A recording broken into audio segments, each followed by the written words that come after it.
Hello, and welcome to the Weekly Scroll podcast brought to you by the Adventure Archive. My name is Ryan. And I'm Takun the Cat. And with us, we have a special guest with us tonight. We have Cory of Rookie Jet Studio. How you doing, Cory? I'm doing well. How are you guys? So Not good. too Stoked bad. to have you on. So good. Yeah, absolutely. Already dropping a Trigun reference. Yeah, we're So, very stoked to have you here, man. I mean, we've obviously been following you since Red Giant was a Kickstarter, and it was one of our earlier reviews. So it's a big Absolutely. hit for us. And I think thinking of it, I know in the tweet I tweeted this afternoon, I was like, I think you have the record for the most games we reviewed. Technically, World Champ, we did 2 games and a zine. So I think still the record will be Rookie Jet because tonight, after we chat for a little bit, and I'm sure we'll talk about it on the podcast too, we're talking about Empty Cycle. Mine's in the mail. which is the newest game that you put out, aside from the one that's currently funding, which we'll talk about too. But early on, let's just get into it, and then slowly we'll work our way there. What made you want to start writing tabletop games, and why are they all about anime? So I guess for me, that's a question that a lot of people start with, and I never really have a good answer for it. So I mean, for me, it was like my friends were playing D&D, and I'd always been interested in D&D. You know, I mean, I used to live in like Section 8 housing, and we'd see like people's apartments get loaded out because they couldn't pay for rent or whatever happened. And I got a hold of some D&D books, and I'm just like, I don't know what the hell's going on here. You know, I'm like 12 years old, and I'm just like, I don't know math very well. So I was like, wouldn't it be cool if these were very simple? And then I'm like, what else am I interested in? Anime? Very cool. So taking that with me to adulthood, you know, I started working on video games a lot, and I dived into that very heavily. But then after I got into it, I'm like, wow, I really don't want to pump out like one video game per decade so that people can judge it at that point. So I decided that I'm going to work on tabletop RPGs. I can write them, I can get art for them, I can turn them into books. And it kind of like harkens back to a point where I was a little kid where I used to love like writing books, you know, or like making stories. And I just kind of went from there. So, I mean, I feel like it was kind of a natural progression for me overall. Very cool.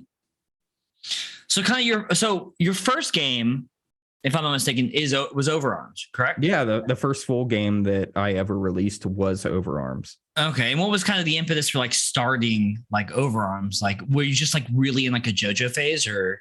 Yeah, I mean, definitely in a JoJo phase. I feel like 2019 is probably about the time where like people were like, oh, what's up with all these JoJo memes? What's going on here? Yeah. And you know, the universal conscious in that sphere was kind of like, oh, this is kind of cool.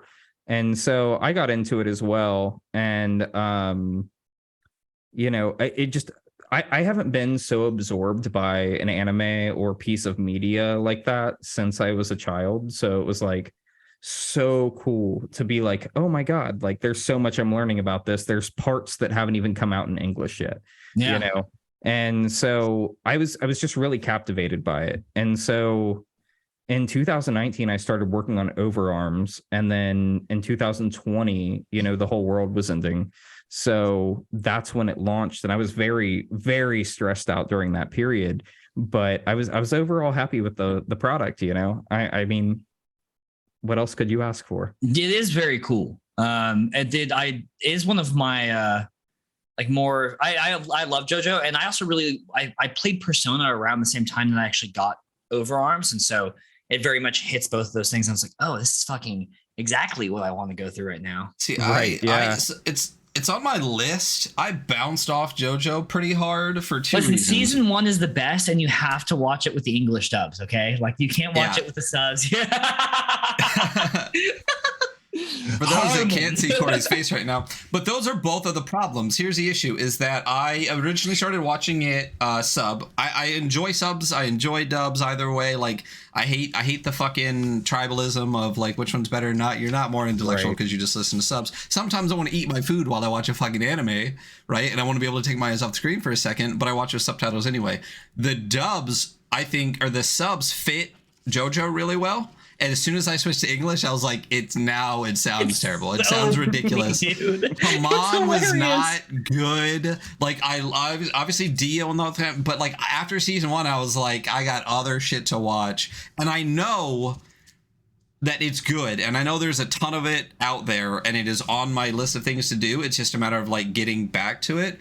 But I bounced off so hard. So when we went over Overarms, I think you were even like, we were talking about on the show, because I was like, I don't really get how this is JoJo. I don't see Hamon or anything. And you're like, bro, you only watch season 1. Shut the fuck up. Where's the part where they kick the dog? Yeah. What are you talking about? Hey, I have a question. This is totally unrelated, but are you on r/shit post crusade? No. Okay, it's like a JoJo. No, I mean, I've really grown out of like the JoJo phase. I think for the most part, like, I mean, I love JoJo, of course, but overall, it's not like my main focus. It's not what I'm, on right now. So not to harp on JoJo at all. I just fucking love JoJo. And over, I mean, the JoJo references and everything, I feel like really peaked around that time. Yeah, absolutely. Shortly after. So it was for me, at least, it was something that I loved, but I wanted to distance myself from at the time. So, well, so then fair. With a lot of your, I mean, almost all your games are, I mean, not almost every single one of your games is very anime influenced. Do you feel like the anime you're into at the time heavily influences the game you want to write, or you have like a list that you're just like going down? I feel like I have a list, it's like JoJo's was the one where I was like, at the time I was getting really into tabletop RPGs and exploring different systems rather than just D&D. And so for Overarms, I was just like, nothing's really doing this at the time. I mean, there's several other projects that had come out in the past, but I'm like, this is too crunchy for me. I want this to have the exact same like wacky go bullshit that JoJo's has, and I want people to just be like, yeah, my stand is a slinky that when it touches the stair that you're on, you fall through it, or something like that. I wanted to give people that kind of leverage to make their own stuff within the games, and I feel like that kind of process follows me to this day, where I want people to build content for the games. Some is handed off, but some is also tucked away inside the game. In terms of like the list, though, it's like, yeah, I absolutely have a list of games or like anime that I want to make games after, but I also want to kind of peel away from that and make more original content, which is kind of seen in Empty Cycle, the latest game that came out. So something around that. Yeah, very cool. Well, after JoJo, we got to the I don't even remember we'd have to dig back and see which episode we actually talked about Red Giant in. One of the things that I love about the way that you create and specifically produce your content is, and we talked about it when we were doing the Kickstart the podcast that had Red Giant on it. It's like Red Giant was done. You were like, it's done. Like as soon as it funds, here's the POD code. It's done. That was early on where I was talking about, well, I got projects that are 3 years past due because it seems like people don't even start writing until the content's done. So when I was like, this looks amazing, the art looks fantastic, layout looks cool, wait a minute, I'm gonna get it in like 2 months, fucking hard back, you know what I mean? Right. Yeah. And literally it was like not even 2 months later, we were talking about it on the show from the point where the campaign was still going on and then we were able to do it. I guess like good fucking job, but like what makes you also want to do that, to just be like, it's finished content, it's ready to go, it's all done, then I'll throw it up on Kickstarter? Yeah, I mean, like to be transparent completely, because I feel like it's not a secret at this point, it's like I'm working on these games for years or months before I take them to Kickstarter. But for me, I feel like I don't want to get, I've seen a lot of games fail on Kickstarter where it's like, oh, you raised $40,000 and now the project is like 4 years late. I don't like to promise stuff like that. And I feel like Kickstarter has really kind of pivoted into a pre-order tool for tabletop RPGs.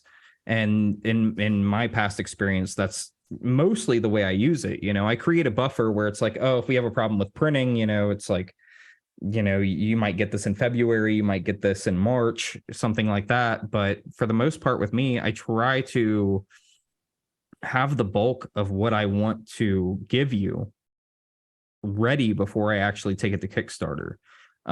You know, by the time I take a project to Kickstarter, I have a proof of that copy, whether it's complete or whether it needs changes or things like that.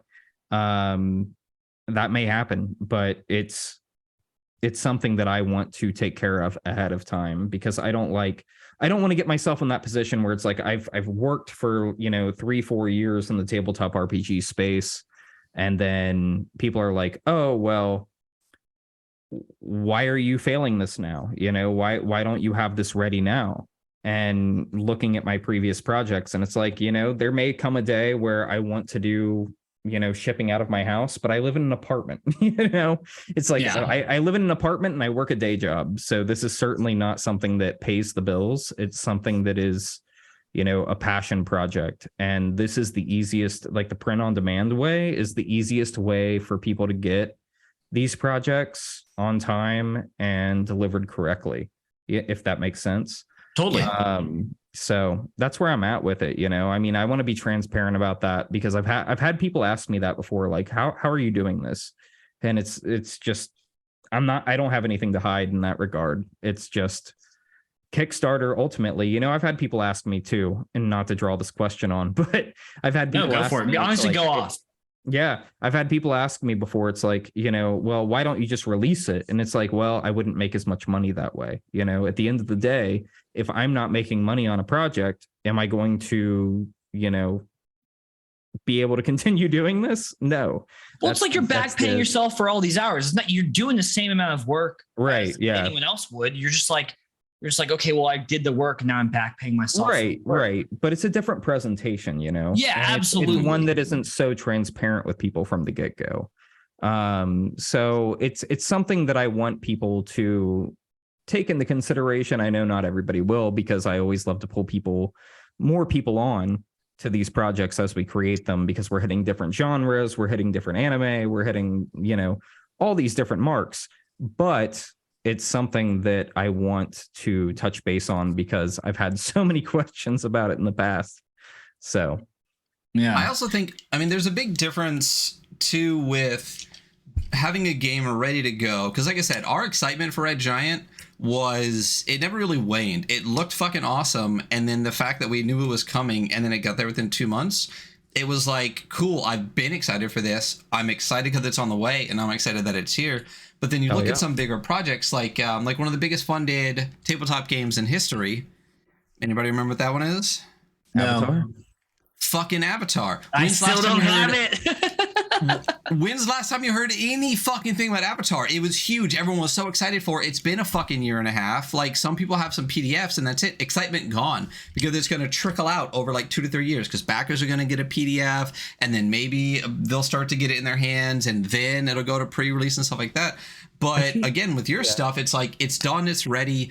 The campaign ends, funds hit your hand. I get POD codes. I'm still excited. I get it in my fucking hands. And I can't tell you how refreshing and awesome that is for someone who backs way too many fucking Kickstarters to be able to, like, even as far as like Empty Cycle's concerned, like the POD codes arrived not very long after the campaign ended. And then I had it in my hand in like a week and a half. About a like month. It's That's just, so wild.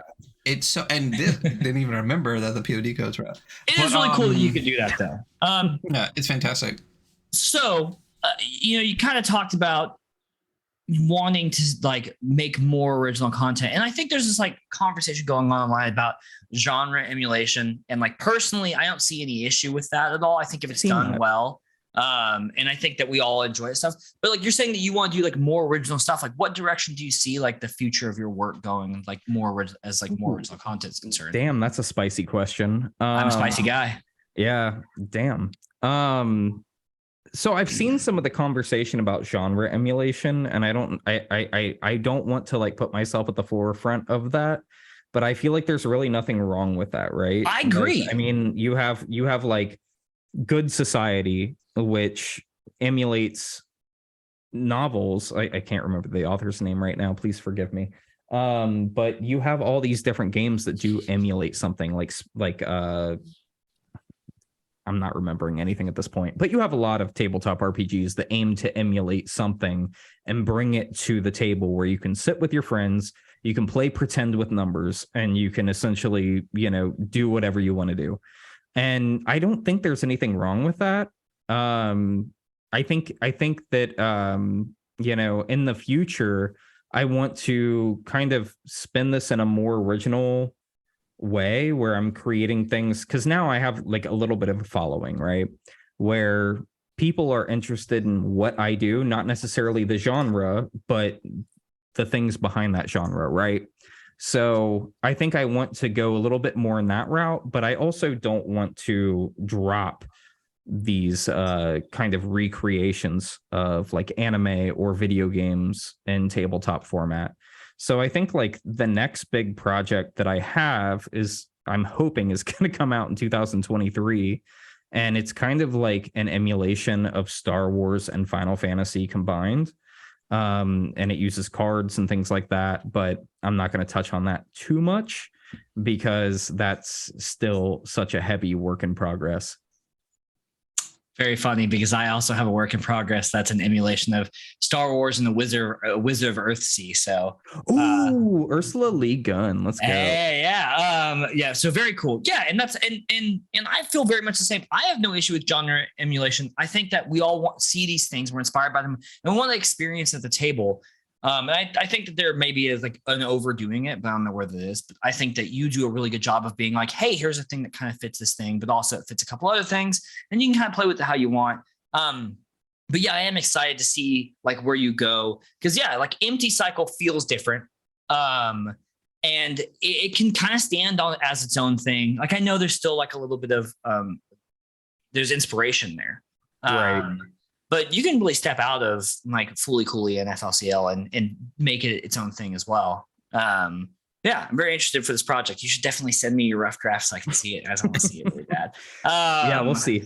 Yeah, okay, cool. Maybe we should touch base about your project too. Yeah, absolutely. Yeah. Mine's bad. So maybe we should touch base about your goddamn project again, Hunter. It's only been like a year. I worked on it yesterday. Hey, it takes time. Time. Yeah.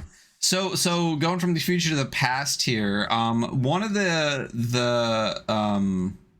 influences I've seen a lot in the way the system that you write in, because a lot of your games have, I think at its core, a very similar system, and I believe it's influenced by Ryutama. What was the impetus to kind of convert that into what you wanted to do, and then to kind of keep that kind of system going with like the two stats added together for different things and dice assigned to different spots and stuff like that? Yeah, I think that like, I went to a bookstore in Virginia one day and I happened to cross Ryutama, and I was just obsessed with it from the get-go. I mean, like coming from a kid who played like Harvest Moon 64 and like all like Quest 64 and Final Fantasy as a kid, and seeing this book and being like, oh shit, this is a tabletop RPG, like blew my mind immediately. But then also reading through it and seeing how simple it was, it was like, this is something like immediately clicked in my mind. I'm like, this is something that I could teach my friends how to play, versus like D&D or versus like any OSR kind of game or OSE. And it clicked for me. I don't know really how to explain it other than that, but it was just like, it just seemed like such a simple way to design a game, and you can build off that in a myriad of ways that I didn't want to let that go. It was something that just really stuck out to me, and something that I really wanted to happen. So sorry, my cat's here. It happens all the time. Trust me. Absolutely. But 1 second. Sorry, kitty cat. But Yeah, I mean, it was essentially like it felt right to me, you know. I mean, I can't really boil it down more than that. I mean, I've seen a lot of people riff off of Ryutama in that sense, and there's certainly games before Ryutama that did that kind of whole stat placement system of like your strength is a D4, your defense is like a D6 kind of thing. But it just made sense. It was great. So yeah, I know. So I read Red Giant long before I saw Ryutama, and then saw it after and was like, oh, I get it now. I see it. Yeah. But when we were reviewing Red Giant, it was like this. It feels good. I like it. Well, we crunched the numbers when we were doing Red Giant as well. We pulled up a probability calculator, and I was like, oh, and we compared it to, I can't remember what the like, what you aim for the roll, your DCs, but not that. I can't remember what you call it, but it was like, oh, like this makes like perfect sense, and like mathematically, like with probability, it works out incredibly well, and like tracks. Oh my god! Can I touch on that for a moment? I was so scared when you guys were reviewing Red Giant that I had made like some sort of mathematical like problem, and I watched you guys like run through it. It's like, oh my god, they did their work on this, and I have to be honest, I didn't. I didn't. I totally winged that. I totally winged it. I have to be completely honest. I completely winged that. It works. Because I was just like, oh my god, they love it. Yeah. So but it's like it's a very sensible way to think about numbers. You know, like we didn't really need to do the probability calculations for it to be like, oh, that makes sense. You know, right? And I think that's one of the benefits to doing it that way is because once you have that math down, it works, right? So I feel like that was the true trial and tribulation of Red Giant and the system at its core. Is it was just like, oh my god, yeah, they had to have like checked the bell curves on this. It's like, no, I didn't. we did it live, like in the show, because I was like, I feel like I'm really curious how it works. We're like, fuck it, bring up a calculator, let's do it. I watched you, Ryan, check the bell curves, and I was like, "Oh my god!" Like I'm horrified. He's gonna tear me apart. Sweating, sweat pouring. Oh so, yeah. Like, speaking of your following, like you do have, because I'm on your Discord, and I've been less active, but I was more active, I think, at one point in time. Not as active, but your Discord's like incredibly active. Like, there are people who post on Hub of Anima, which is just people posting about their anima for overarms. Like yesterday, you know? Yeah. So do you like, how much of your following do you like pull into your decision making for like designing games, and like do you like crowdsource them at all for any of that? I mean, I've put out polls before. I ask people, I'm like, you know, how would you feel about this? Things like that.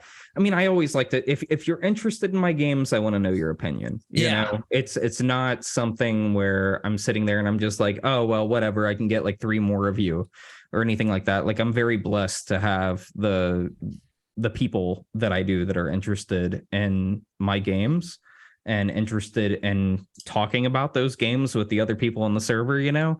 So it puts me in kind of like a surreal placement where it's just like, you always dream of being in that kind of situation where it's like, people are just like, oh, I love this game. What else can I do with it? And, you know, you have to live it at some point, but it's like, I can't be there for every conversation. You know, at the start of the server and things like that, of course I would be, but anymore it's like, you know, I love to jump in and just be like, oh, you know, this is rad, I love what you're doing with it, but I don't offer as much, you know, oversight to it as I would, because if I did that with like the social media promotion and everything else, I would never get any work done. So, I don't think you need to though. Like it's up and running, and it has like a very great. I mean, they have a really positive vibe. Oh my god, everybody there is like so creative. I know, they're cool. They're great people. They're great people. You know, I love seeing people create stuff for what I have already created. That's it. I love it. You know, it's great. I mean, some people take it and they roll with it. I'll see somebody post something and they'll like add like a spoiler tag to it, and I'm just like, damn, why didn't I think of that? You know? Like, it's very cool. Yeah, I mean, that's gotta be the best feeling, especially as a games creator, to write a game to successfully put the game out there and have other people start adding to the game's gotta feel fantastic. You know, I mean, that's why a lot of people in the industry love doing like SRDs and stuff for the game. You know, when you look at like someone like Spencer doing Lumen or Chris Bissett doing like the Wretched and Alone system. I mean, there's hundreds of games now for that. And I can't imagine, you know, how that feels to be able to create something and people be so inspired by something that you made that they make even more stuff. So, right. I mean, I feel like our SRDs kind of exist as like the quick start guides because we have it for like Overarms, Red Giant, Empty Cycle. So people kind of get the gist of it and they start designing things around that and they go, well, I like this enough. I guess I'll buy it. So, I mean, yeah, at some point you have to just kind of like distance yourself from it, because if you sit there and you read into it all day, every day, you're kind of in that echo chamber. But I love peeking in and seeing what people are doing from time to time, because most times people have like just an incredible idea that I never thought of. And it's very, very cool to see that people are dedicating their time to not only like, working on something that I have made, but also making it so extravagant and putting that kind of like detail into it to share with others. I'm gonna get sappy. Like it's really something else.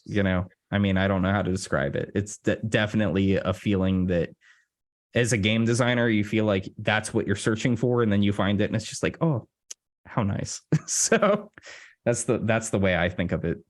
So kind of going back to more like online tabletop RPG discourse, there's a big discussion going on. You and I kind of talked about this before we actually started the stream, because we do that on every show where we have somebody on. Right. Like supplements versus systems, and you have now like 3 really strong systems that really like stand very well. Do you have any interest in like releasing like adventures for those systems or any kind of supplements for them? Or are you like lore lore maybe? If you must know, Ryan, I actually did start an entire book for Red Giant that I never finished because it was for NaNoWriMo last year, I think. Oh. But that's probably not coming. So I mean, I think for me, it's like, how does the game do after launch? At Kickstarter, you have like all this press, you have all these people stoked on the game, but at the end of the day, I'm one person, right? So for me, it's like, if people aren't talking about the game or it's not really taking off afterwards, do I need to create supplement material? Because if people aren't creating it, I guess it puts me in a weird spot where it's like, do I owe my community this? That's something that when I first started making tabletop RPGs, I never really thought of at all. Are people going to be looking for like supplementary material or expansions, things like that? And I've tried to pump that out. Like with Overarms, I pumped it out. With Red Giant, there's a couple different scenarios and things like that. But it's not very strong, and I'll own that. It just is what it is. But at the same time, I don't know. It makes me self-conscious, because it's like, well, if Red Giant did this amount, then the supplements, if I like make a third of that, are people actually going to, buy this? Is this going to give me the leeway that I need to create other games? Is this going to create the leeway that I need to create more supplement for this game? Things like that. And I think for a lot of what I work on, especially Overarms and Red Giant related, it's going to just be the game. You know, if you want to make that happen, be the change that you want to see. And if I see that taking off, I'd be more than happy to create, supplementary content for it. With Overarms, I think especially it's a totally different territory, because with Overarms, I feel like I've done everything I can really do with that. I mean, certainly there are some things that I could go back and revamp. There are things that I can go back and change, and things that I can add on. But it's like when we get into like JoJo's Part 7, like, am I going to add rules for horse riding?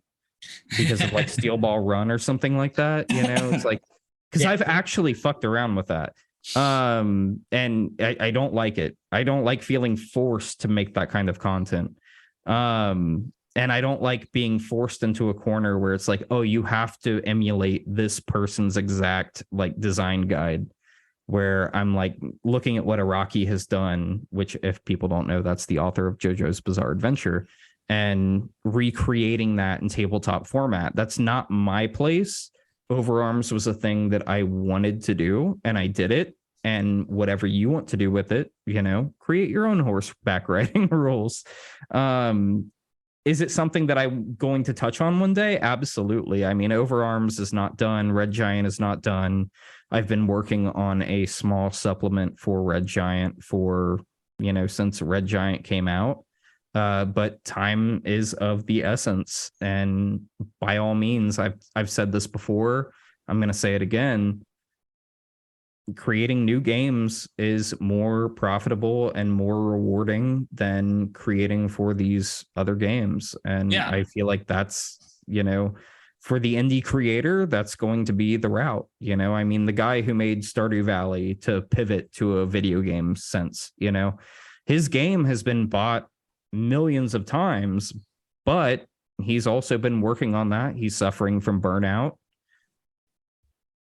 It has an end one day. And I think with tabletop RPGs, if you're not Wizards of the Coast, it's hard. It's really hard. Yeah. If you don't have some sort of funding backing you up, being like, or a team, we're in, it's hard. It's hard. So I want to create that kind of content, but I'm not able to pump it out at the rate that people might be used to for those other games. Yeah, absolutely. Do you feel like, I also think that with some of the creators we've talked to about this, they've created like tons of games. Like, for example, like someone like Adam Vass, like they're dropping, fucking dozens of games at this point. And I think they've gotten to a point in their like ttrpg journey where they're like, I feel like all of the things I wanted to make kind of new, I've kind of done, and now I want to go back and revisit some of my favorites, my babies, and kind of give them more love. Do you feel like because Overarms came out in, when was it? 2020? Yeah. So, that's not even 3 years ago. Do you feel like where you're kind of at in your TTRPG journey is that where you want to create these new games and new systems where like maybe in the future, if you get to a point where you're like, I've kind of said what I want to say, let me like double back? Or do you feel like, or do you have like a 5-year plan that's a continue, like, because I know even Chronicle Connection Plus is a very, very different game that we'll get into in a little bit. But all of your games, even though they kind of have this like kind of core system that kind of some of it carries through each one, they're all drastically different. Overarms is very JoJo inspired, Red Giant is very Berserk inspired, Empty Cycle is very Fulikuli inspired.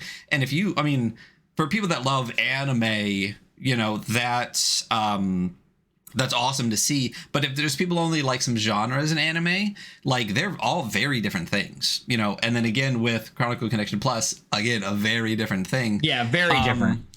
So do you feel that you're kind of like going through all of these different like aspects of design that you want to hit, and you still have more that you want to get to, or you're just kind of letting the journey and the inspiration take you along? Yeah, that's certainly a loaded question. So for me, it's like, in 5 years, can you expect to see Overarms part like complete or something like that? I would say yes. I can't confirm that, but will that come out? Probably, but it's also dependent on, when I create games, I want to have like one layout artist. I want to have one actual artist working on the project. I look at a lot of different games and the art varies in quality. It varies in, different artists and things like that. I don't like that. I like it to be the same thing. When you look at an anime, it's not like you watch Trigun and the art just changes direction in part 2, so I try to carry that with me. The downside to that is that these artists also have lives, They have things that they're working on, and so Right. they're not always available. And that has genuinely probably been the biggest hindrance for me with a lot of these games, is that I'm very stubborn. I don't want to release a game like Overarms complete and it doesn't have the original artist on board for it. I want to be able to do that, and that's not something that I'm currently able to do.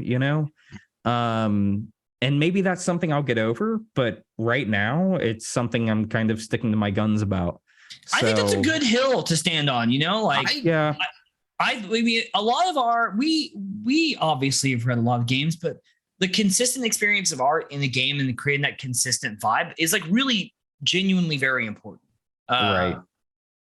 And art is hard. Yeah, shout out Jacob. In our bullshit like fake number, that we give to people or whatever, the first one we came up with was the art and style. You know what I mean? Like, it's an important part of the game.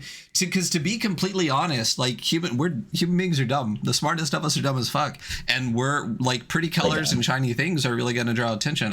There are games that I know 100% I bought because the cover looked awesome, and I knew I was buying it because the cover looks awesome. And I get the book and I'm like, it's a book.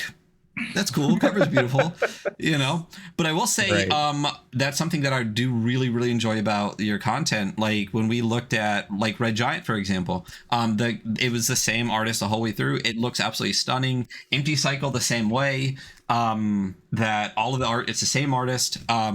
There's not like. It's not like every page is scattered with all these little bits and pieces. And I have no problem with people using public domain art. I think it looks fantastic. I know a lot of people in the OSR scene do it, but it can give that kind of like scattered effect. And if that's not somehow turned into like a bonus or tweaked or something, it can be a little bit different. So I agree with him. I think that's a hill to die on, to just be like, fuck it, one artist and it's only one I'm going to come back to, because I really, really enjoy the consistency and the level of polish it gives your stuff. I mean, it keeps it looking fantastic the whole way through, and it's something to look forward to in all the books you put out. Yeah, I mean, I definitely appreciate that, but it's something where like I look at a video game or I look at an anime and they have a creative art director, right? And so it always carries that same style, even if it is multiple artists.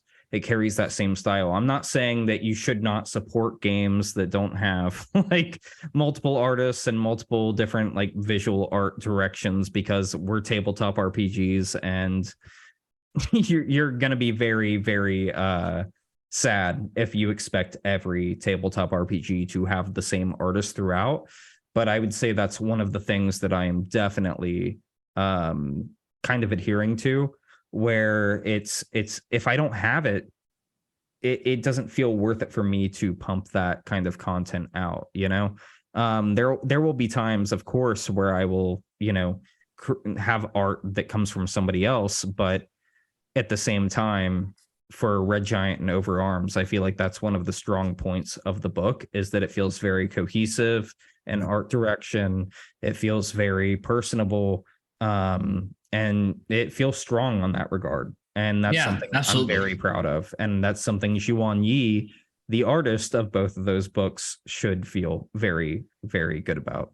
So, yeah. I mean, I will say, and all of your, and this is, I mean, if anyone's listened to the podcast before, you know that I'm the fucking,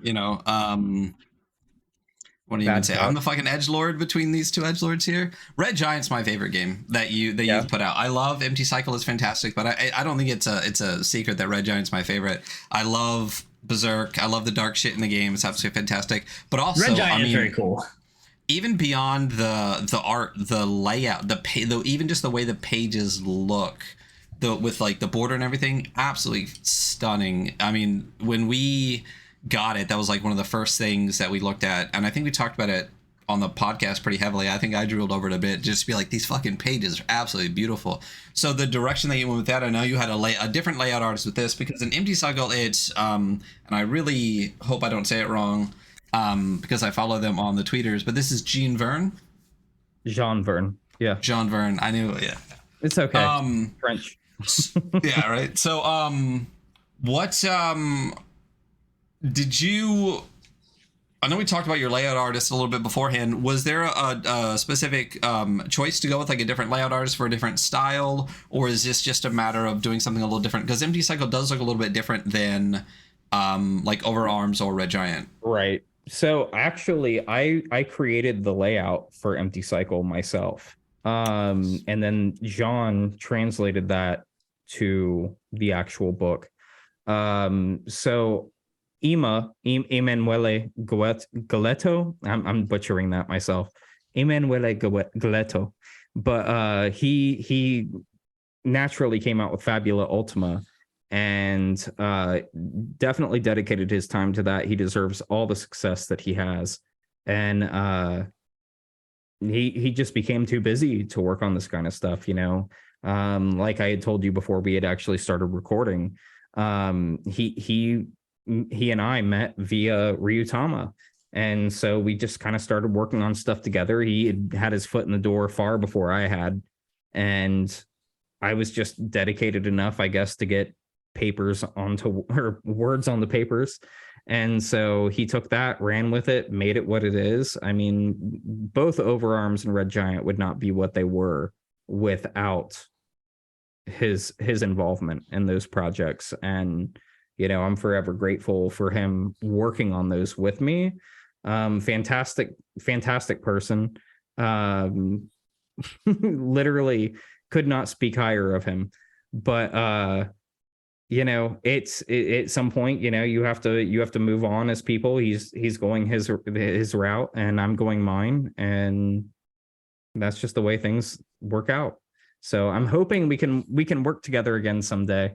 But for now, you know, that's the way the cards are laying. So I will say, I love the layout of Empty Cycle. Like, it's a little different, but it's fantastic. Do you feel like working with someone as talented as Emma was, like you learned a lot of stuff for layout, or do you feel like, you know, this is just the progression of you as well with creating, is to switch into being able to do the layout too?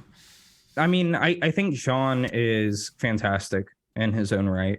You know, I wouldn't say that one is better than the other or anything of that nature. But I do think that it's definitely been a learning experience of transitioning from, because Ema didn't only help me with the layout for these, he would read through the game and be like, this doesn't make sense, you know, and maybe it was bad on me to not include that in the games, but Ema would genuinely read through it and help me structure the game, especially a solid collaborator. Absolutely. I mean, he deserves just as much credit as I do, in all honesty. Fantastic person. I mean, I can't stress that enough. I think that he's doing much better now. But at the same time, throughout that whole process of creating Overarms and Red Giant, he was just a valuable resource for me. I mean, it was just like sitting down with a friend that you've known for years and talking about something you want to make, right? You know, like me and my cousin would sit down and talk about like these game ideas that we wanted to make, and it would be like such a healthy experience, and we'd sit down there for hours. And I felt that way when I was talking to Ema. So definitely a great person, would love to work with them again, but that's the way it goes. So one thing I wanted to talk about, like I said before, a lot of your games have this kind of core kind of like Ryutama inspired dice mechanic that you use through Overarms, through Red Giant, through Empty Cycle. Chronicle Connection Plus is your currently funded Kickstarter right now. It's got 19 days left. It's a little different. What would you like to say about? Yeah, what would you like to say about that? What about Chronicle Connection Plus? It's still funding on Kickstarter right now. What do I say about Chronicle Connection Plus? It started off as an April Fool's joke of like 2020 or 2021, but it was just like, oh, I'm making this dating sim, and people were like, I actually want this. And so I was like, oh, do you? Because don't tempt me, I will make it happen. So Chronicle Connection Plus is a solo tabletop RPG, solo journaling dating sim, a lot of words shoved in there. And I felt like it was such a gimmick that people would either love it or hate it, and I've seen both. And it's just kind of one of those things where it's like I've been wanting to get more experimental with what I do lately, where I even have the physical edition here right now. Look at that, done got already. a couple problems, but we're ironing them out. And it just is what it is, I mean, it's exactly what the title says. It's the system is based off of, I don't know if you've heard of it, but Plot Armor. Maybe. Wait, yes, no. Plot Armor is a solo journaling mech game where I thought you were just meaning like the term plot armor, but no. The game is called Plot Armor. And so really? it's a game where you kind of journal out these 24 episodes of like a mech anime. And I was just like, this would be fantastic if I tweaked it. So I added on a couple layers, removed some things, and inserted my own and made it into a dating sim. So found it on itch already. Okay, that's the game. So it is what it is, I mean, it's not something I'm like. It's super cute. It's definitely different. I appreciate your compliments on it, but I never expected it to get the traction that say Overarms, Red Giant, or Empty Cycle did. But it was certainly something where I'm just like, I want to experiment a bit. I want to see how this does, and I gave it a little bit of a comb over with the plus version, and because you can buy Chronicle Connection right now actually, but Chronicle Connection Plus has a lot more content to it, a lot more rules, different things that you can insert into your games. And genuinely, like, I don't feel embarrassed about it. Like, of course it's kind of weird to be like, yeah, I made like a Berserk game, I made a JoJo's game, and also like here's a dating sim. So it was only funny when you put it in that context. Standing alone, if you've been like, yeah, I made like a dating sim solo ttrpg, I'm like, well, that makes sense. Like, that's a massively popular genre of game. Yeah, but you're just a man of culture is what it means. You know what I mean? Yeah, I mean, a really, really dark Berserk game, and then like a dating sim. It's like you can date Donovan in this from Berserk. Maybe that's a little too raw for this, but no, I mean, it's just one of those things where it's like, I feel like if I was diving into the realm of solo tabletop RPGs and I enjoyed like the dating sim aspect of like Persona 5 or like Harvest Moon or something like that, that you can genuinely create like really cool stories out of it, rather than just being like the how do I put this? Like the I don't know how to word this, but the very degenerate nature of a lot of dating games. Right. So I mean, you could do that with it. The less wholesome side of like a genuine, games. like nice slice of life story with it. So it's fun. It's certainly fun for me. It's definitely a lesson, and it comes at a time where like social media is collapsing, ads have failed, things like that. But it's also such a niche thing to come out with that I don't blame myself or the game for its listen, we got an anime game coming next, and then we're good to go. Like, it's such a weird thing at its core, it's like, oh, it's a dating sim that you sit down with a journal and write by yourself. Like, it's like if you told me about this 5 years ago, I'd be like, what is wrong with you? And it has 82 backers, so like, you're above, you've overshot your target now. It's fully funded, so you're like, it's set. It's also kind of sad though, because I want to do like the stretch goals with this. Like, I really want to write this stuff, but it's not looking good right now, boys. Listen, there's 19 days left. 19 days left. 19 days. 19 days left. Yeah, you still might hit those, I hope. I mean, God bless, but maybe listen, if you're listening on the podcast or watching on YouTube, go check out Chronicle Connection Plus. It is not a very expensive project whatsoever. I think the prices are the same as Empty Cycle. Yeah, so it's not. I mean, I definitely went for the I went for like the whole shebang, right? It's like $20 for a hardcover. Oh fuck yeah, I bought it. Yeah, I think the limited edition hardcover is going to look very spicy when it comes out. So Did I not pick the? I gotta have the limited edition. I don't even know. It's I don't think I've. I don't really know how to feel about it. Like I know how I feel about it, but I don't know how others would feel about it. It's just such an odd little project that I had to do it. Honestly, good on you. We're gonna get it. It'll be good. So. That'll be the weirdest thing I put out, probably. Hope not. Keep doing weird shit. No, go. Hey, listen, we can go further, okay? Yeah. We can go as far as Twitch 2S allows, and we can actually edit a podcast in the future. So get weird. Maybe in 2 years from now, you can date the people from Red Giant. You can date the monsters. There you go. We can. What are the? Is it 8 kings? Is that what I'm thinking of? 13 kings. Yeah. 13. Close. I know there were a lot of them. Yeah. But that'll be difficult since you die immediately if you're within like a mile of them, right? Oh, it's more than a mile. Yeah. Yeah. Ridiculous. So. Yeah. Speaking of the future, and the weird stuff you're going to do, I think we touched on the future a little bit before.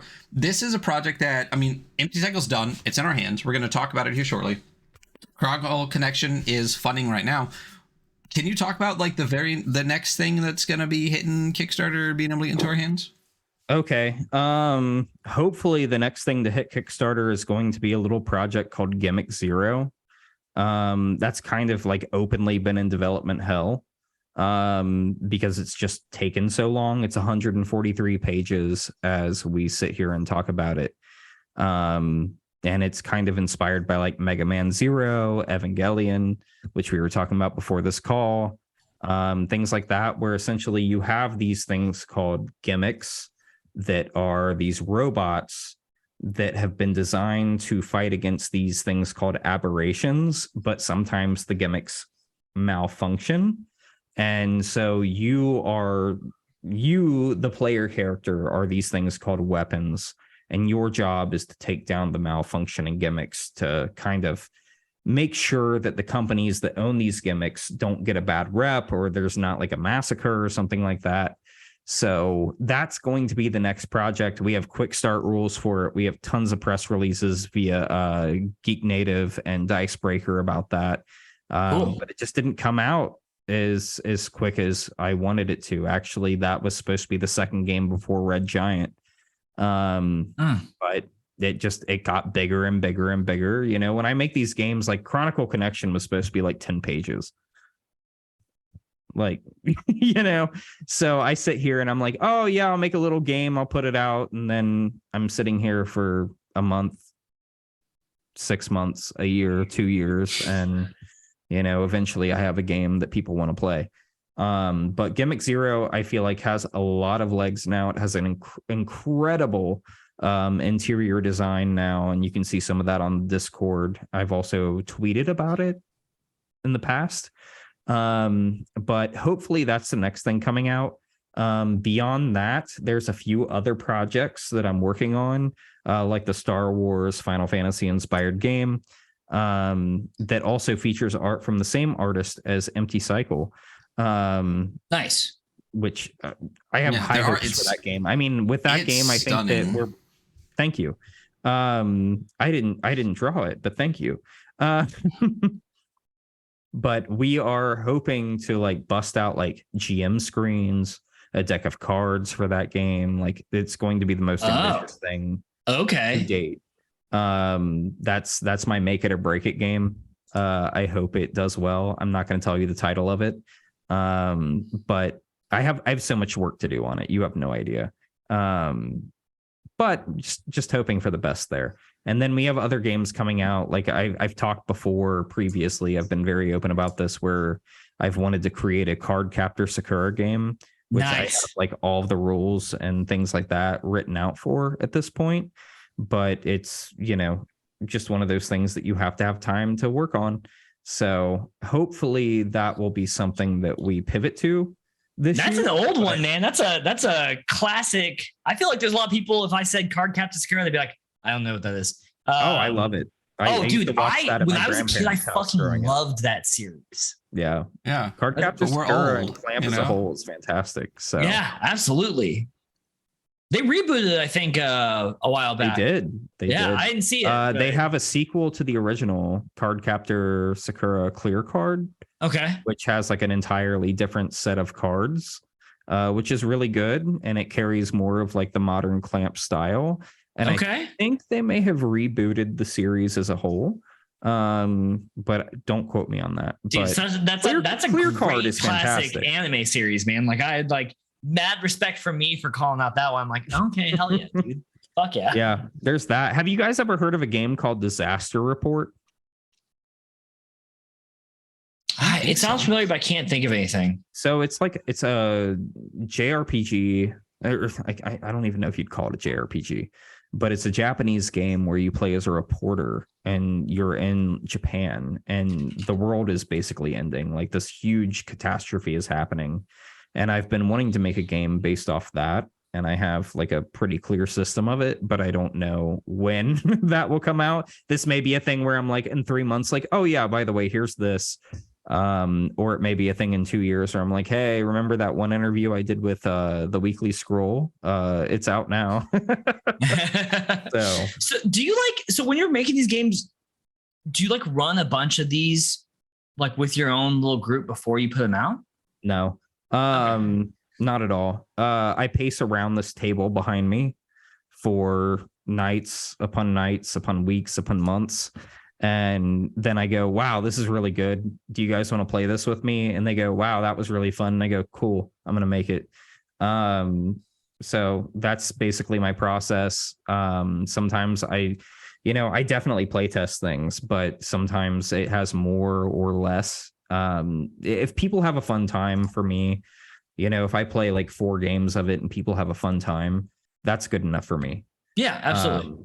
Because at the end of the day, we're all playing imagination with numbers that are tied to the results. And if that's fun, then it works. I've played many games where I'm just like, if I were to really like min max this, it would be bullshit. This game wouldn't be fun. I would destroy everything that comes my way, but that's not the spirit of the game, So I think people need to quit looking at like really balancing the game and more making the game fun, if that makes sense. Yeah, absolutely. Yeah. But I mean, then we also have to like retrain an entire, section of the TTRPG industry that is encouraged by the most popular system out there to min-max your bullshit and win everything, and everything's balanced to make you feel like a fucking hero. Right. I mean, I think that's where that's a very strong subject for me, because I feel like that's kind of the goal of my games, because I don't reach out to you going, hey, this is a tabletop RPG. I say, hey, this is a game inspired by this stuff that you might like. Right. And it pulls you into tabletop RPGs, because I don't want people like myself where I got into D&D, like I never read these fucking books. Like I sat there and had a friend explain it to me and I'm like, this sucks. Like, I don't want to fucking cast magic missile. I don't want to sit here and fucking calculate against my armor class. This is dumb. Why don't we play something that is much faster? Like, of course I've had fun with D&D, right? I'm going to have people knocking down my fucking door being like, oh, you don't like D&D. Listen, if that was the case, then my door would be fucking blown off the hinges. After my weekly fucking surprised, man. So, yeah.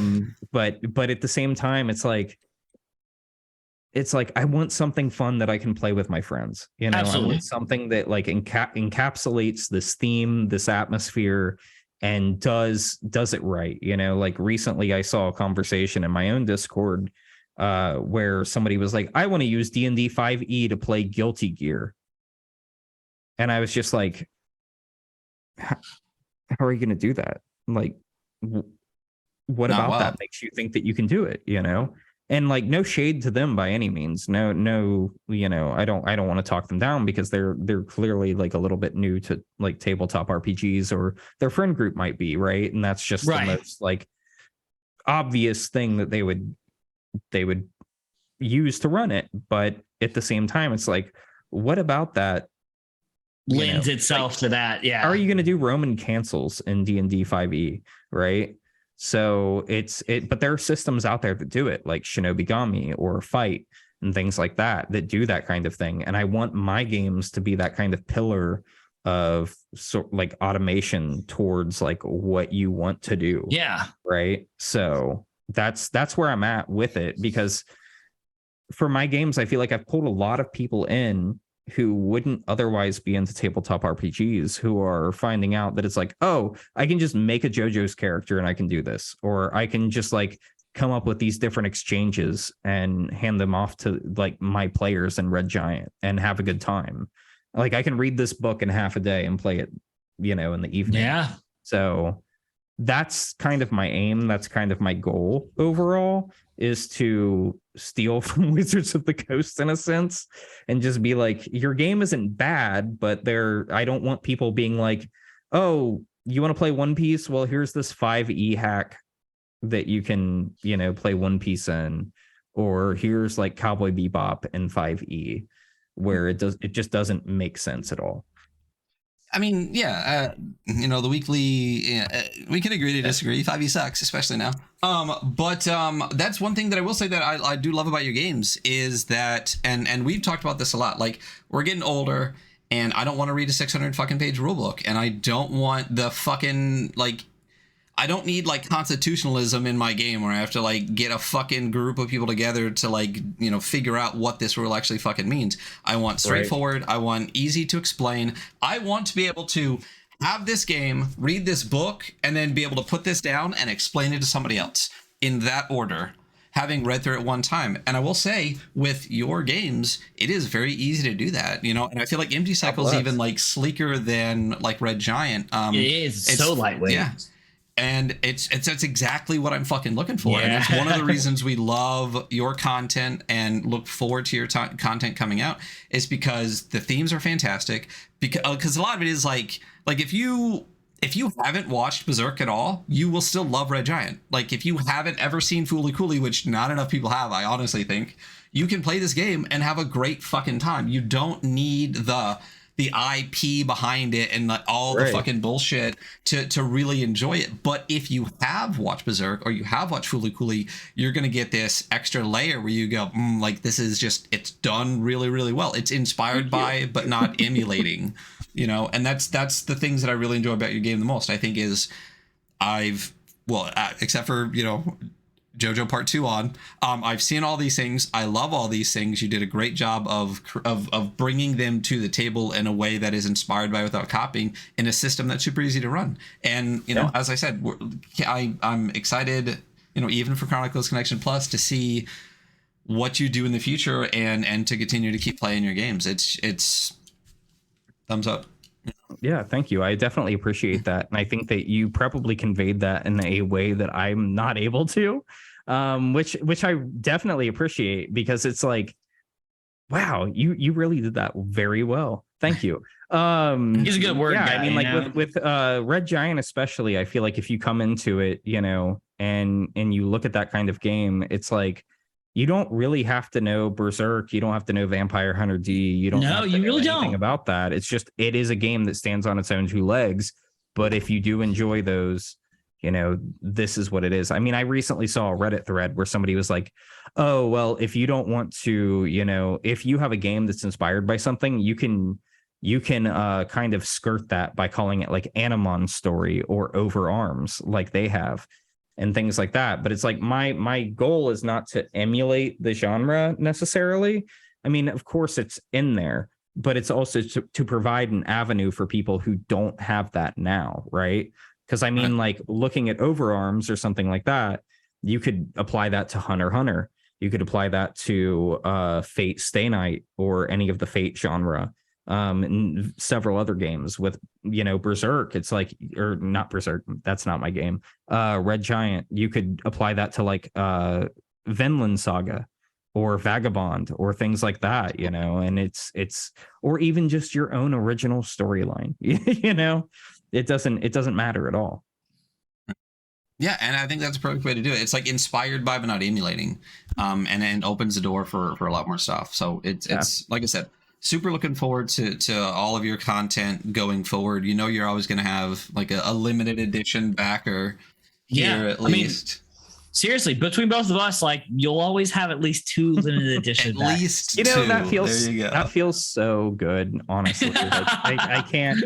I never imagined I was in that kind of position, but thank you both for So as we hop into tearing this book apart, let's see where we're at. It's like, what the fuck is the Epoch Agency? Yeah. But yeah, so we already talked about Chrono Code Connection Plus. 19 days left on Kickstarter. Go check that out. Just search Chrono Code Connection Plus or Rookie Jet Studio on Kickstarter. Where can people find your other stuff? Like, where Everything can they find you? is at Rookie Jet Studio. If you Google us, you will find us. Twitter, Instagram, Facebook, YouTube, which I have severely lacked on. But if you have a favorite, even TikTok, I mean, I'm on TikTok now, which is totally out of my league. But I'm trying. So Hey, if you have a favorite social media network, look me up there. We're also on Mastodon if Twitter is not your thing. Probably going to be on Hive soon, depending on if that survives. I don't know. Now is a weird time for social media. It is. So it's very turbulent. So And you have follow me on like, whatever you want. It's just rookiejetstudio.com, right? You have like just a I was just saying a Rookiejet, website. You can go to rookiejet.com. You can go to rookiejetstudio.com. We have both, and you'll find everything there. Everything. Like do the some press work. kits for all of your past games, like art, like all sorts of stuff all over the website, merch store, like everything. It's a we do really have a well done merch website, by store. the way, too. Looks great. Yeah, it's a very good website. I am a Professional. web designer by trade. go. Nice. So, but Makes don't look sense. at it on mobile right now. I have some work to do. But yeah, thank you. That's very kind of you guys.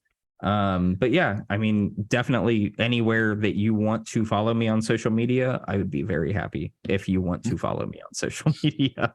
And So, I highly recommend means. follow this person, check out their website, check out their games. Just follow them on Kickstarter to actually get the reviews and back one. And obviously Kickstarter That'd be the emails best forever. Yeah. But yeah, we are gonna hop into Empty Cycle right now. So if you are listening in podcast land, that will be our next episode. But if you're here in the chat with us, we are going to switch to a BRB real quick, and then we will be back to review Empty Cycle. Corey, it has been fantastic. So this has good been a having long you. time coming. I'm so happy to be here with you guys. Yeah, it was a Like great I said, chat. I love your guys' content. Anybody who's watching you should immediately subscribe. You guys do some of the Thank best you. reviews around. Very concise content, very brutal content as well. Not in a bad way, but just very open. I mean, genuinely very open, where it's like, if you don't like something about this, you don't like it. If you love something about it, you go into such detail. It's fantastic. I love it. Well, thank you so much. Appreciate we really that. appreciate that. Yeah, absolutely. So again, we will be right back, or we will be here for the next episode. So see you in just a moment.